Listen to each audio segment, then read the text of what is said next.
Ulijua aje majaji wa kotini wako corrupt? Uliwahi wapea pesa wakakula? Ama unajua aje kwamba court is very corrupt? So we are going to take you to the court to know more about it. Mr. William Ruto, unanyanyasa wa Kenya. Saizi watoto wetu wanaenda shule. We must join politics as young youth and fight together to bring changes for our family, to bring changes for the future of our people and our children. We need to work together and let us come together. When you see a Kikuyu man, you see a brother. When you see a Kalenjinian, you see a brother. When you see a Jaluo man, you see a brother. When you see a Mluya, you see your brother. Because we are all blacks. Who came and created to us this politics of tribalism? And the borders must be open. Why are we saying so? We want to do a business with Rwanda. We want to do a business with Congo.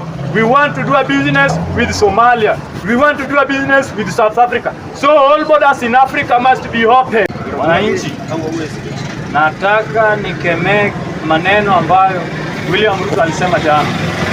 William Ruto said yesterday he is above the law. And he said it to us, he is not going to listen to any judges because he is above the law. But I want to remind him, William Ruto, you are not above the law. You must be guided by the constitution of this country, because the constitution of this country is being carried by the court.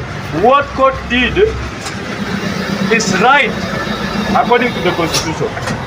Ukikatazwa kitu na kotini unasema you are above the law, and we are not going to allow that. Our country, you have dismantled it, you have destroyed our country for your prosperity. You have destroyed our economy for your prosperity. Our people are suffering in this country because of you, and you don't want to be told. We are going to tell you that this Kenya, we are being guided by the law, and the law is in the constitution. And what our judges did is right according to the law. Na tunaenda kukupeleka kotini. We are going to report you again into the court because you said judges are corrupt. We are going to tell you, and we are going to take you to the court to tell us, ulijua aje majaji wa kotini wako corrupt? Uliwahi wapea pesa wakakula? Ama unajua aje kwamba court is very corrupt? So we are going to take you to the court to know more about it. Mr. William Ruto, unanyanyasa wa Kenya. Saizi watoto wetu wanaenda shuleni January, wanaenda shuleni next week. Hata wazazi hawana pesa kupeleka watoto wao shuleni. Wazazi hawana pesa hata kununulia watoto wao manguo za shuleni. Hawana hata pesa za kununua vitabu. Lakini you are saying you are going to overtax us. Unaenda kuongeza ushuru kwa Wakenya. Ukiongeza ushuru kwa Wakenya, Wakenya wataumia zaidi. Na hiyo ukikatazwa unasema you are above the law. We are going to deal with you according to the law and what law says and what our constitution says. What I'm trying to say is, Kenyans, we must wake up and fight for our country. This man here, his interest is not for this country. He have his own personal interest. The interest that he have ni kwamba kukua tajiri zaidi ya wengine. Our investors are being gone. Our investors are going. Why? Because William Ruto is overtaxing them. William Ruto is overtaxing the investors. So there will be no circulation of money where there is no investors. We have to put on our things right. We have to get investors in this country so that the circulation and the issue of insecurity must be reduced. Because Kenya lazima iendeshwe na investors. Investors sahi wanaenda Tanzania, Uganda and South Africa because of this man. What we are going to tell our MPs is to take vote of no confidence to the parliament to withdraw Ruto out of power because ameshashindwa na kazi. Kama mtu ameshindwa na kazi, chenye anafanya ni kwamba anaondoka mamlakani, anaachia watu wengine wenye wako na nia ya kutengeneza Kenya watengeneze. Sisi kama Wakenya, sisi kama wananchi wa kawaida, we are saying soon we are going to demand our rights through demonstration. We are going to demand our rights, and the response of the police officers is to guide us, to protect us when we are doing demonstration. That is your work. And police officers in this country, don't be used by one man. Don't be used by this William Ruto. Because we are brothers. We are all black. When you kill me, you kill your brother in the name of politics. Why can you kill me in the name of politics? Why can you kill me in the name of Ruto? Why can you kill me in the name of one man? Let us work together. We are going to demand our right. Demanding my right of education is my right. Demanding my right of no to high taxation is my right. Demanding free education is my right. I'm going to demand my right soon. And the work of police officer is to protect us when we are doing peaceful demonstration. We are not going to destroy other people's property. What we are going to demand is our right. And our right is in the Constitution under Article 10. Inaturuhusu kwamba peaceful demonstration imeruhusiwa kwa Wakenya na wananchi. Sasa sisi kama Wakenya tunasema Ruto ameshashindwa na mamlakani. Chenye anafanya saa hizi ni thumb chesting, anapiga kifua. A leader cannot unchest for his prosperity. Ukifanya vizuri pia tunasema umefanya vizuri, lakini ukifanya makosa tuko na uwezo ya kukataza, tuko na uwezo ya kukemea, tuko na uwezo ya kusema no to that. That's why we say no to Financial Act 2023. Financial Act must be withdrawn with immediate effect. Last hivyo we are going back to demonstration. We are going back to demonstration kama Financial Act haitatolewa. Nilisikia juzi Chila yako akisema, the governor of Migori akisema kwamba hawajapata pesa ya kuendesha county kwanza miezi wa 10. Pesa yenye walipata ni 200,000. 200,000 wamefanya deduction ya house levy. Kama mtu anapokea 200,000 unakata 80,000. Huyo mtu anabaki na 120. 120,000 cannot run the county. 120,000 cannot run the county even a single minute. That money is too small to those governors. What we are saying, you don't know what is devolution mean. You don't know the meaning of devolution. Pesa zetu zenye umesanya zote umepeleka wapi? Tumesikia ukisema umekatazwa pesa nje. We have all resources zenye inatutosa hii nchi. Hatuna haja ya kwenda kukopesa pesa nje. We have minerals in this country. We have many things in this country. We don't need to go and beg people outside there to give us money. We have many resources, but those resources zinaweza tumiwa vizuri kwa njia vizuri tukipata leaders. That's why I'm pleading before Kenyans. Coming 2027 general election, you must vote carefully. Don't vote to a man because of his money. Don't vote to a man because of his background. Vote to a man who can bring change to the people. Vote to a man who can change the life of youth. Vote to a man who can change the life of women. That is what we are fighting for. We need to live in a country where we are all equal. We don't live in a country where the rich people are being listened than the poor people. We want to stay in a country where we are all recognized, whether you are rich, whether you are poor, we are all recognized in this country. That is what we are fighting for. And the fight is not what we are going to achieve in a distance. The fight is what we start today. We have to start to fight for the black apartheid system. We are going to fight for the black apartheid system. The apartheid system means the blacks who hate the blacks. The blacks who don't want the prosperity of other blacks. That's why we have Ruto. Ruto is a black apartheid. It's a black apartheid system. He was put there with those black apartheid system to destroy our economy, to destroy our country.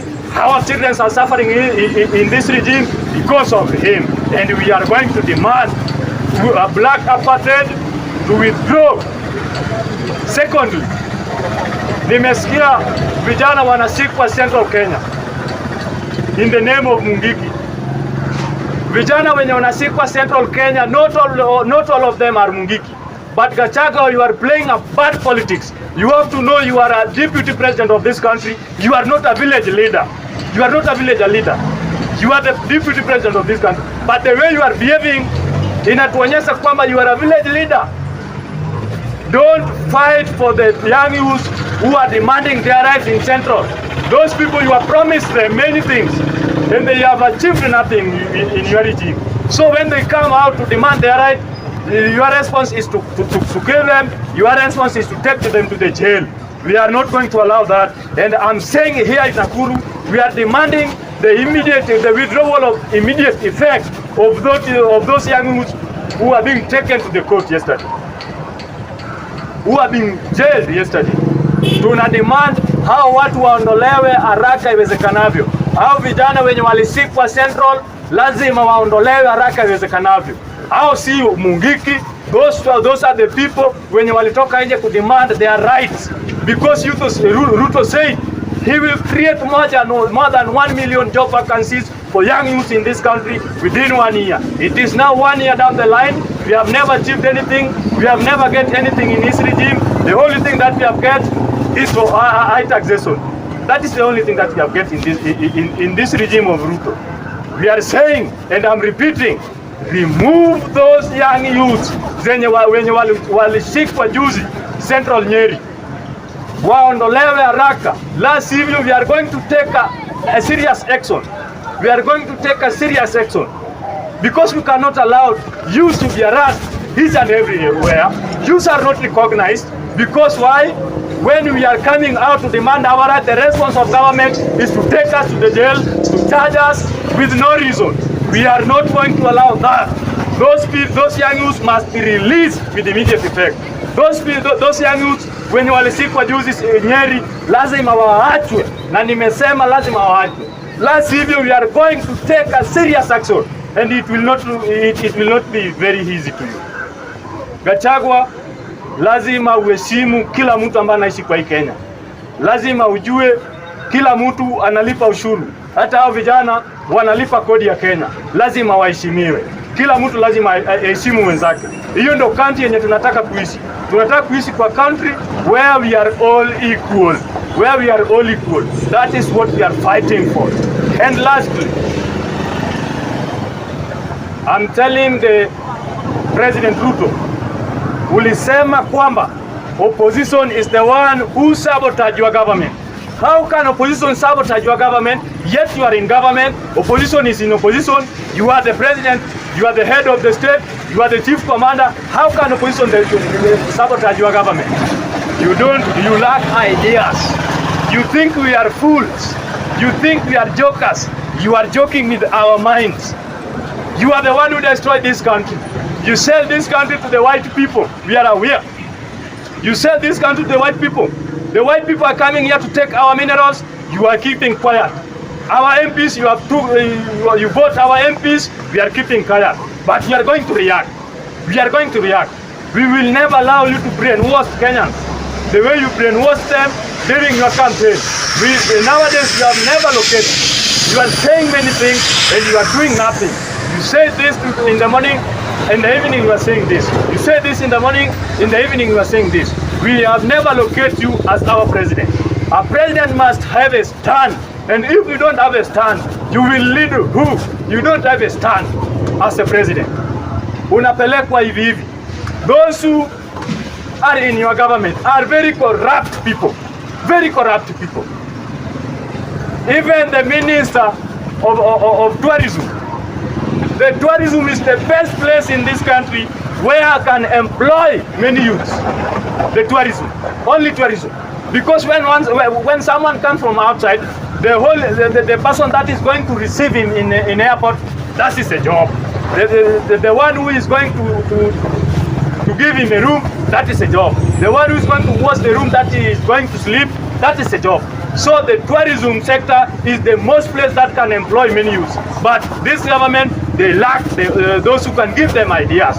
They are listening to the fools people, those who are there for their interest, those who are there for their stomach, those who cannot help this country. And the people of this country must know who is a leader and who is a joker. Many of us know that when you have money, you can lead the people. Leadership is not all about money. Leadership is just being honest and integrity. But when you lack those things, you are going nowhere. That's why our country is going to collapse, and we have MPs. And there is no place which is better to doing a demonstration as a parliament.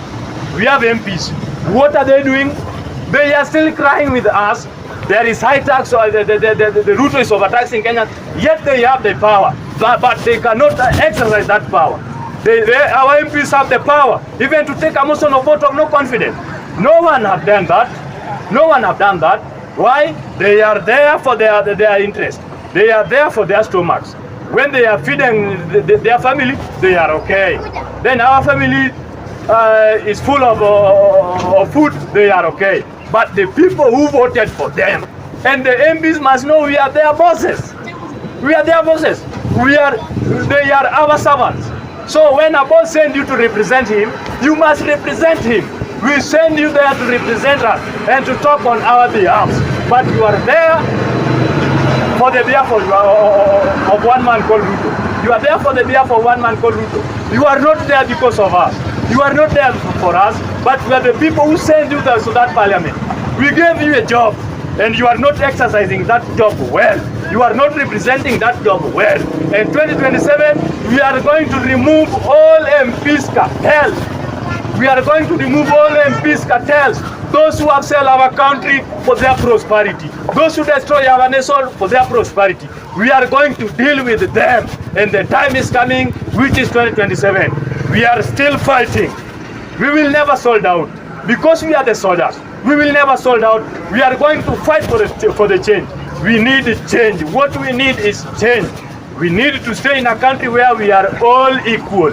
That is what we want. And we want to stay in a country where no one can wake up in the morning and say today the fuel price will be 300, and no one can argue on that.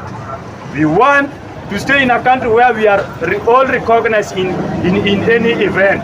And I want to urge young youth, you must join political arena. Young youth must join political arena because you are the people who have energy to fight for the betterness of this country. You are the people who have the energy to bring change to this country. So when you are saying you don't like politics, you must join politics because politics is the development. We don't need politics in development. But we need development in politics. That's why we elected Ruto. That's why we elected the governor. That's why we elected the MPs. That's why we elected MCS. But when you are saying you don't need politics, you are destroying this country. We must join politics as young youth and fight together to bring changes for our family, to bring changes for the future of our people and our children. We need to work together and let us come together. When you see a Kikuyu man, you see a brother. When you see a Kalenjinian, you see a brother. When you see a Jaluo man, you see a brother. When you see a Mluya, you see your brother. Because we are all blacks. Who came and created to us this politics of tribalism?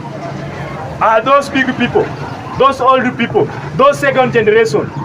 Those who are the people who say, this is a Kikuyu man, we can't give him a job. This is a Luo man, we can't give him a job. Yet we are all blacks. We want to stay like America. We want to stay like Europe. When you go to Europe today, when you see a white man calling another white man, my brother, but you cannot listen to anyone who calling someone, this is a tribe of this one and this one. Because they are all whites. Why can't we work as black people? And the borders must be open. Why are we saying so? We want to do a business with Rwanda.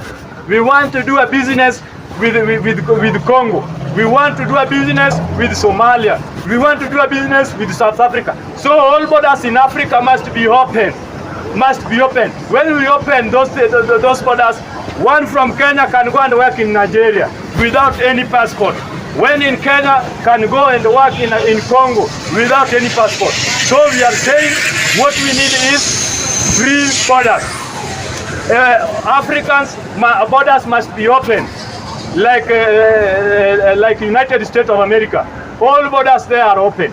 So those people, those countries, they are growing their economy each and every day because there is no tribalism, there is no politics of saying this is a white from this country or this country. They are working as brothers. That is what we want. And I want to tell the President Ruto that we are demanding to open the border of Rwanda and Uganda. We are going to demand that. Open the border of going to Rwanda. Give a free passport of going to Rwanda give a free passport of going to Congo, give a free passport of going to Somalia, give a free passport of going to Tanzania, so that we can grow our economy. We have to think very deeply, because we need change. And the change that we need is not to political tribalism, no to black apartheid system. Those who are decided who can be the president of this nation, those who are decided who can be the MP of this nation, those who are decided who can be the governor of this nation.